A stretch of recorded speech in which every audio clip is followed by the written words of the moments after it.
Hello friends, competitive 7 में आपका स्वागत है। मैं गौतम और आज जो है मैकेनिकल इंजीनियरिंग का पार्ट 7 लेके आया हूँ। इससे पहले 1 2 3 4 5 6 नहीं देखे हैं तो आप जाकर जो है प्लेलिस्ट में देख सकते हैं। डिस्क्रिप्शन भी चेक करें फ्रेंड्स, क्योंकि वहाँ भी मैं डाल देता हूँ। और आज जैसा कि एक अपडेट आप लोग को दिया हूँ, जैसा कि बोलता हूँ कि बिहार से जो भी अपडेट निकलता है रिक्वायरमेंट से लेकर, तो मैं आप लोग से शेयर कर देता हूँ फ्रेंड्स।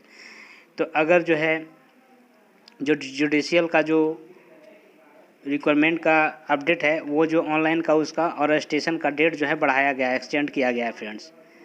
बीपीएससी जुडिशियल सर्विस जो निकला हुआ था, जो भरे थे, उनके लिए देखिएगा चैनल पे जाकर, वहाँ मैं डाल दिया हूँ। उनका डेट जो है एक्सटेंड किया गया है, ऑनलाइन का, रजिस्ट्रेशन का और जो है एग्ज़ाम फ़ी का। तो आप नहीं देखें तो जाकर देख लीजिएगा फ्रेंड्स। इसके अलावा जो भी बिहार से रिक्वायरमेंट निकलती है मैं आप लोग से शेयर करता हूँ फ्रेंड्स। इसके अलावा मैं स्ट्रॉन्ग एजुकेशन करवा रहा हूँ मैकेनिकल और ऑटोमोबाइल का। तो आप लोग जो है जाकर जो है मेरे इस चैनल को सब्सक्राइब करें फ्रेंड्स, और जो है अपडेट से खबर जुड़े रहने के लिए हमारे चैनल को सब्सक्राइब करें। मेरा द्वारा दी गई जानकारी सटीक और स्ट्रांग होता है फ्रेंड्स, क्योंकि मैं वही जानकारी देता हूँ जो विद्यार्थियों के हित में होता है। मैं कोई भी अन्य ऐसे जानकारी देकर भ्रमित नहीं करना चाहता फ्रेंड्स।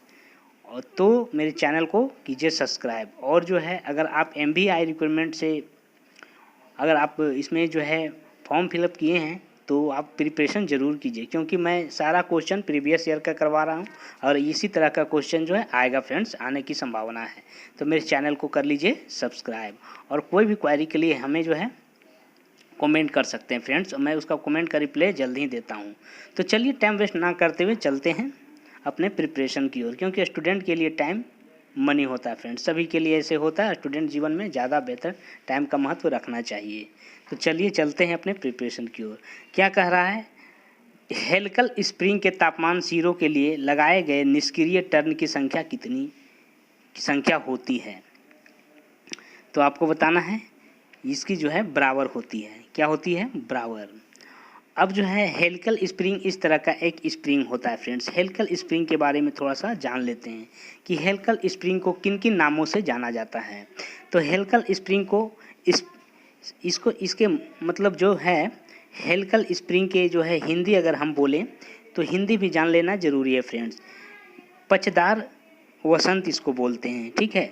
पेचदार वसंत इसको हिंदी अगर किया जाए तो पेचदार वसंत बोलते हैं, और स्प्रिंग को वसंत हिंदी में बोला जाता है। और हेलिकल स्प्रिंग को किस किस नाम से जाना जाता है? अगर एग्जाम में पेचदार वसंत आए तो आप लोग हेलिकल स्प्रिंग ही समझोगे। इस तरह का एक स्प्रिंग होता है। और स्प्रिंग जो है इसे जो है सर्पिल स्प्रिंग भी हम बोलते हैं। क्या बोलते हैं? सर्पिल स्प्रिंग भी बोला जाता है। और जो है इसे पेचदार वसंत भी बोला जाता है। और जो है इसे जो है ये किस चीज़ का बना होता है? एग्जाम ऑफ व्यू से वेरी इंपॉर्टेंट है फ्रेंड्स कि हेलिकल स्प्रिंग जो होता है, इस प्रकार का स्प्रिंग को हेलिकल स्प्रिंग बोलते हैं। हेलिकल स्प्रिंग बोला कि जो है बोला जाता है इसको क्या क्या, तो जो है इसको हम सर्पिल स्प्रिंग भी बोलते हैं। अब जो है ये किस किस चीज़ में काम आता है? तो ये ऑटोमोबाइल में काम आता है, मशीनरी उपयोग में काम आता है, औद्योगिक उत्पादक में काम आता है ना। तो ये जो है ये सभी में काम आता है फ्रेंड्स। रही इसकी आकृति के बाद, तो एग्जाम ऑफ व्यू से बोल सकता है कि हेलिकल स्प्रिंग की या फिर पेचदार वसंत की जो है आकृति कैसी होती है। तो हम इसे बोल सकते हैं जो है इसकी आकृति जो है बेलनाकार होती है। तो ये सब बात जो है आपको जानना पड़ेगा कि इसकी आकृति बेलनाकार होती है। इसे सर्पिल स्प्रिंग भी बोलते हैं, हिंदी बोले तो इसे पेचदार वसंत भी बोलते हैं। और जो है ये मशीन, ऑटोमोबाइल और औद्योगिक उपकरण में जो है इसे लगाते हैं। और ये बना किस चीज़ का होता है फ्रेंड्स? तो ये जो होता है स्टील वायर का बना होता है। तो ये याद रखिएगा कि ये जो है स्टील वायर का बना हुआ हेलिकल स्प्रिंग होता है। तो ये बातें सारे याद रखनी है।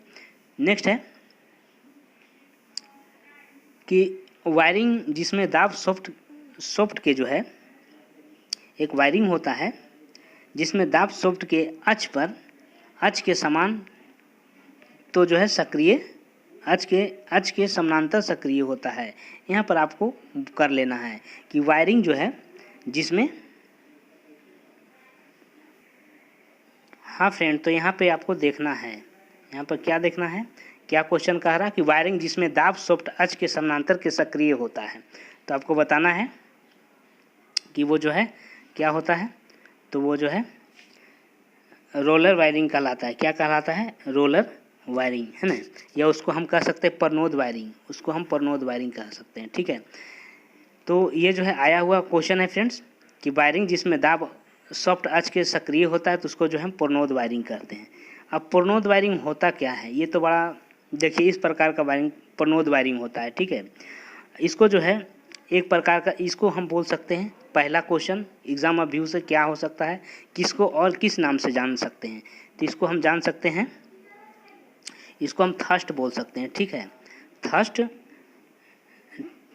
टर्मिशन, है ना, टर्मिशन पॉट बोल सकते हैं। ये एक प्रकार का परनोद जो होता है, ये क्या होता है, एक प्रकार का पॉट होता है, ठीक है। इसको हम बोल सकते हैं थर्स्ट टर्मिशन पोर्ट बोल सकते हैं, ठीक है, एक नाम से जाना जाता है। दूसरी बात कि अब जो है यह किस चीज़ में काम आता है, तो यह जो है ये जो है ना, आजकल हाइड्रोलिक सिस्टम ज़्यादा चल रहा है, तो ये हाइड्रोलिक तंत्र के वायरिंग में काम आता है, ठीक है। याद रखना है कि हाइड्रोलिक तंत्र के वायरिंग में जो है इसको हम परनोड वायरिंग को जो है हाइड्रोलिक तंत्र इससे करते हैं, हाइड्रोलिक वायरिंग के काम आता है, ठीक है। हाइड्रोलिक तंत्र का तंत्र के वायरिंग में काम आता है। और ये जो है इसको हम थर्स्ट टर्मिनेशन पोर्ट बोल सकते हैं। और दूसरी बात हो गई, तीसरी बात हो गई कि यह जो है क्या होता है कि यह एक प्रकार का क्या होता है, आपको बताए हैं कि यह एक प्रकार का पोर्ट होता है। तो तीन बातें आपको परनोड वायरिंग के लिए याद रखना है कि यह एक प्रकार का पोर्ट होता है, इसे जो है हम थर्स्ट टर्मिनेशन पोर्ट भी कह सकते हैं, है ना। और यह जो इसको जो हम थर्स्ट टर्मिनेशन पोर्ट भी कह सकते हैं, और यह जो हाइड्रोलिक वायरिंग में काम आता है। तो ये तीन चीज़ जो है आपको जानना है। नेक्स्ट है कि प्रत्येक प्रोटॉन ऊपर एक इकाई होती है, तो आपको बताना है कि जो है प्रोटॉन, आपको जानकारी होगा ही कि प्रोटॉन क्या होता है, एक धन आवेशित होता है। अब पहले पढ़े होंगे तो आपको जानकारी होगा, तो क्या होता है, एक धन आवेशित होता है। अब बात कर लेते हैं कि प्रोटॉन के आविष्कार किसने किया था, तो आपको जानना बहुत ज़रूरी है फ्रेंड्स कि प्रोटॉन का आविष्कार जो है 1911 में एग्जाम ऑफ व्यू से रदरफोर्ड ने किए थे। फिर जो है दोनों ने 1920 में रदरफोर्ड और गोल्डस्टीन जो है प्रोटॉन के बारे में भी जानकारी निकाली, लेकिन पहला जानकारी 1911 में प्रोटॉन का जो है कोई रदरफोर्ड ने किए थे 1911 में, हैं, आपको याद रखना है। और उसके बाद में जो है प्रोटॉन क्या होता है, एक नाभिक के कक्ष होता है, ठीक है। इसमें जो है न्यूट्रॉन, एक नाभिक के एक्सिस कक्ष होता है, यहाँ पर कक्ष होता है, इसमें जो है न्यूट्रॉन और प्रोटॉन जो है शामिल होता है। प्रोटॉन धन आवेश में होता है और न्यूट्रॉन पर कोई आवेश ही नहीं होता है, न्यूट्रॉन आवेशहीन होता है। तो आपको याद रखना है, न्यूट्रॉन के बारे में आगे पढ़ाएंगे।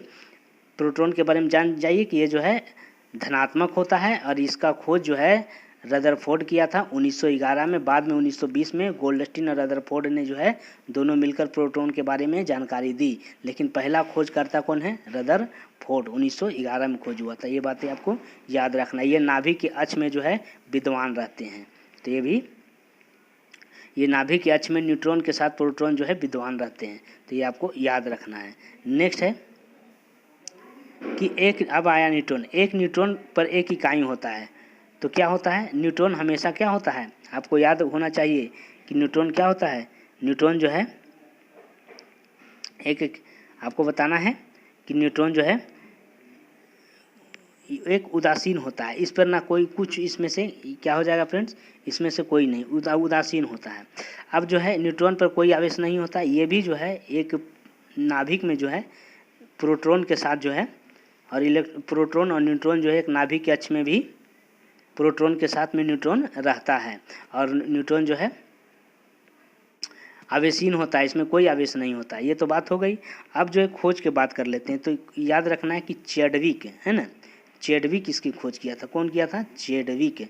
अब कब न्यूट्रॉन की खोज चैडविक ने किया था 1931 में, तो ये बातें भी याद रखना है। और जो है इस पर जो आवेश की बात कर ले, आवेश नहीं होता है ना, और इसका मान की बात कर ले तो 1.6929 इंटू 10⁻⁻²।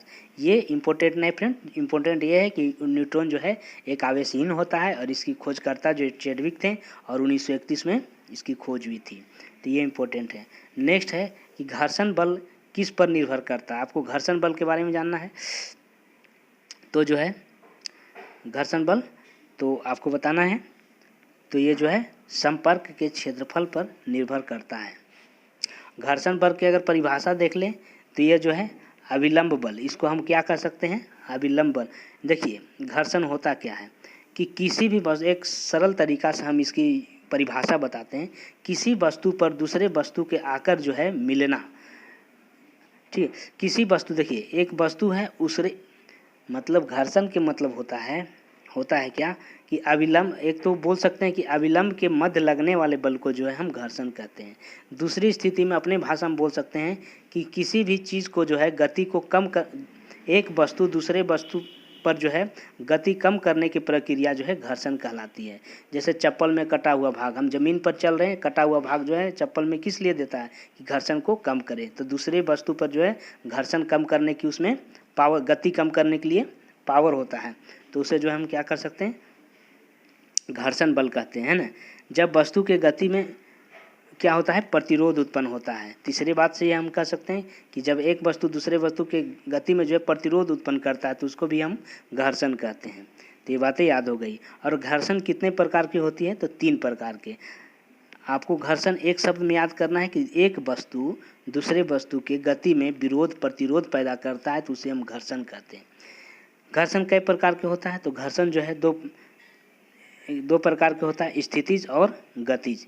ये दोनों याद रखना है, स्थितिज होता है और गतिज होता है। नेक्स्ट है कि सीमांत घर्षण क्या होता है? बस सीमांत घर्षण क्या होता है कि स्थितिज घर्षण के जो है, स्थितिज घर्षण के बल में जो है जब कोई वस्तु स्थिर होता है तो वही वस्तु के बल में जो है अधिकतम मात्रा को, किसी भी स्थिर वस्तु के बल में अधिकतम मात्रा को हम सीमांत घर्षण कहते हैं। एक सिंपल सा उदाहरण हो गया, ये परिभाषा हो गया कि किसी भी स्थिर वस्तु के यानी कि स्थैतिज घर्षण के बल के अधिकतम मात्रा को, है ना, स्थैतिज आपको बताना है कि स्थैतिज घर्षण के, स्थैतिज मतलब स्थिति, मतलब स्थिर, है ना, वही स्थैतिज घर्षण के बल के अधिकतम मात्रा को हम सीमांत घर्षण कहते हैं। स्थैतिज घर्षण के बल के अधिकतम मात्रा को हम सीमांत मात्रा कहते हैं। स्थिति लिख लीजिए, कोई वस्तु स्थिर रहता है उसी को हम स्थैतिज कहते हैं। स्थैतिज घर्षण के बल के अधिकतम मात्रा को हम सीमांत घर्षण कहते हैं। तो जो है ये हमारा क्या हो जाएगा कि सीमांत घर्षण बल क्या है? लगाए गए बल से जो क्या होता है? कम होता है। और इसका जो है परिभाषा क्या होता है सीमांत घर्षण के, कि स्थैतिज घर्षण के बल से अधिकतम मात्रा को हम क्या कहते हैं? सीमांत घर्षण कहते हैं। तो ये बातें याद रखना है। नेक्स्ट है कि जब घड़ी एक कमानी लिपटी होती है तो इसमें कौन सी ऊर्जा होती है? ये जो एग्जाम में हमेशा पूछा जाता है। तो इसमें जो है कौन सी ऊर्जा होती है? गतिज ऊर्जा होती है। नेक्स्ट है कि ऑपरेटर निष्पादन सन्निधारण होता है। तो इसका आंसर हो जाएगा कि समान समय बटा, हमारा आंसर इसका क्या हो जाएगा फ्रेंड्स? 1 हो जाएगा। समान समय बटा वास्तविक समय इंटू 100। नेक्स्ट है कि समय अध्ययन में वास्तविक प्रेक्षित समय का मापन किससे किया जाता है? तो आपको बताना है। तो इसको हम कर सकते हैं, किससे करते हैं? तो हम करते हैं किसी भी एक से हम कर सकते हैं ना, यानी कि हम इसे कर सकते हैं टॉप वॉच से भी हम कर सकते हैं, मोशन पिक्चर कैमरा से भी कर सकते हैं, मूविंग टेप और डिस्क का प्रयोग करके भी हम समय अध्ययन के वास्तविक प्रक्षेपित समय का मापन कर सकते हैं। ये सब सारी इंपॉर्टेंट है फ्रेंड्स, ऐसे ही क्वेश्चन आने की पूरी उम्मीद है। क्या है फ्रेंड्स? ये नेक्स्ट है कि किसमें सरल आवर्त गति होती है? तो आपको बताना है कि किसमें जो है सरल आवर्त गति होती है। तो इसका ऑप्शन छूट गया फ्रेंड्स, आपको बता देते हैं कि जो है भाप इंजन के पिस्टन गति में जो है एक सरल आवर्त गति होती है। भाप इंजन के पिस्टन गति में, प्रत्यास्था गति में और जो है लोलक में, है ना, लोलक में, और इसके अलावा दोलन में, भाप में, उसके बाद में प्रत्यास्था में, उसके बाद में लोलक में, ये सब में जो है एक सरल आवर्त गति होती है। नेक्स्ट है कि प्रत्येक इलेक्ट्रॉन पर एक इकाई होता है। जरा सा छूट जाता है फ्रेंड्स, उसके लिए सॉरी हो जाता है मिस्टेक। प्रत्येक इलेक्ट्रॉन पर एक इकाई होती है। तो प्रोटॉन पर आपको बताना है कि प्रत्येक इलेक्ट्रॉन पर जो इलेक्ट्रॉन क्या होता है, वही ऋणात्मक होता है, और ये भी जो है नाभिक के कक्ष में जो है प्रोटॉन न्यूट्रॉन के साथ में जो है रहता है। ये भी याद रखना है। इलेक्ट्रॉन पर आवेश कितना होता है, 1.6 इंटू 10⁻⁻19 कूलोम। इसको आपको याद रखना है। नेक्स्ट है कि समांग रिएक्टर में कौन सा ईंधन प्रयोग किया जाता है। समांग ईंधन में आपको कौन सा, तो आपको बताना है कि इसमें जो है कौन सा ईंधन प्रयोग करते हैं। तो इसमें हम भारी जल और यूरेनिल सल्फेट का प्रयोग करते हैं। समांग रिएक्टर में जो है हम भारी जल और यूरेनिल सल्फेट का प्रयोग करते हैं। और जो है रिएक्टर क्या होता है ये आपको जानना है। तो रिएक्टर होता है कि किसी भी, जैसे कि परमाणु संख्या होता है, ऐसे ऐसे छूट रहा है, 1 से 4, 4 से 2, इसी तरह चैन बना रहा है, चैन रूल बना रहा है। तो इसको क्या करता है कि चैन रिएक्शन को क्या करता है, कंट्रोल करने का काम करता है रिएक्टर, है ना। चैन रूल मतलब 1 से 4, 4 से 2 परमाणु विखंडन में ऐसा ही होता है। तो इसको जो है नाभिकीय क्षण रिएक्टर उसको बोले। एक होता है नाभिकीय क्षण, है ना, एक होता है रिएक्टर। तो इसको क्या करता है, चैन रूल को आपको एग्जाम में आएगा कि रिएक्टर का क्या काम है। तो रिएक्टर का पहला काम है कि चैन रिएक्शन को जो है नियंत्रण करता है।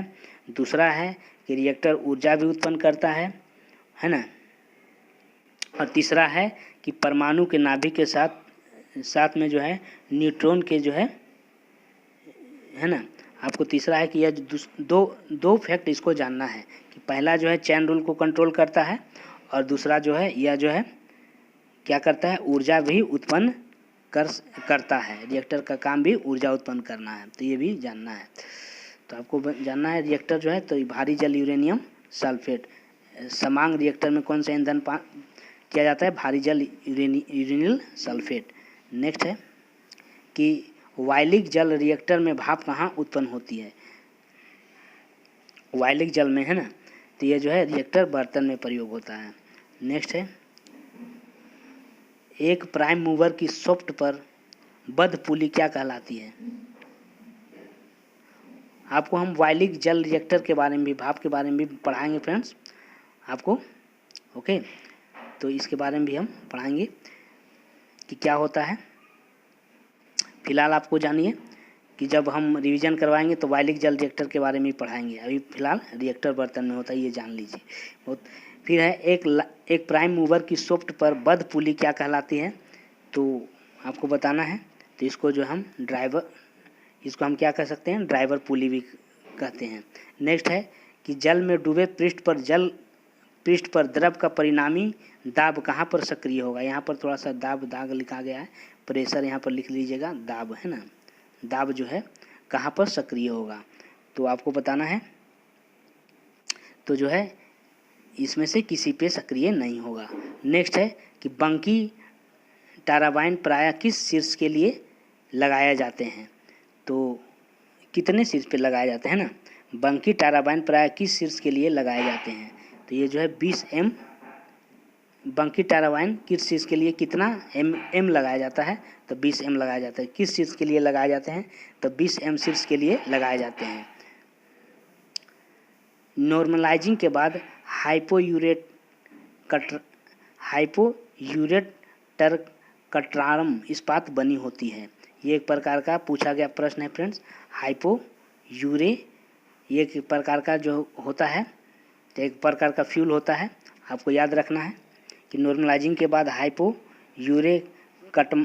कटामर इस्पात जो है एक प्रकार का मेटल होता है, फ्यूल होता है ना। इसको जो है इसके बारे में भी हम बताएंगे।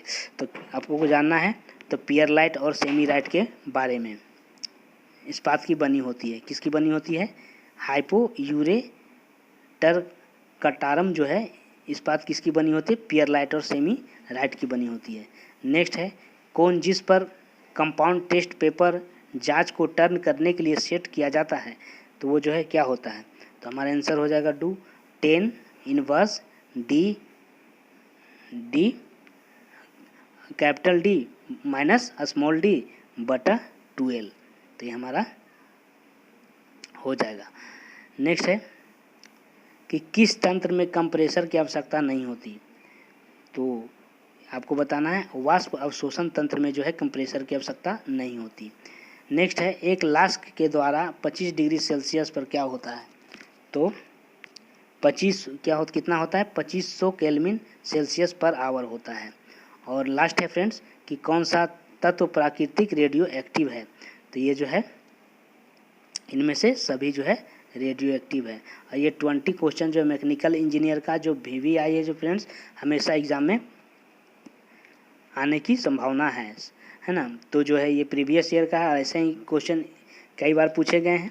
तो ये सारा क्वेश्चन आप लोग रट लीजिए फ्रेंड्स, वहाँ का है कि आप लोग जो है वहाँ पे ज़्यादा जो है टिक लगाकर आ सकें, आपको ज़्यादा क्वेश्चन अचीव हो, है ना, इम्प्रूव हो आप में क्वेश्चन। तो जो है इसको 20-20 के जो है आप रट्टा मार लीजिए फ्रेंड्स, जैसे करवा रहे हैं, और एक दिन हम रिवीजन करवाएंगे सभी का।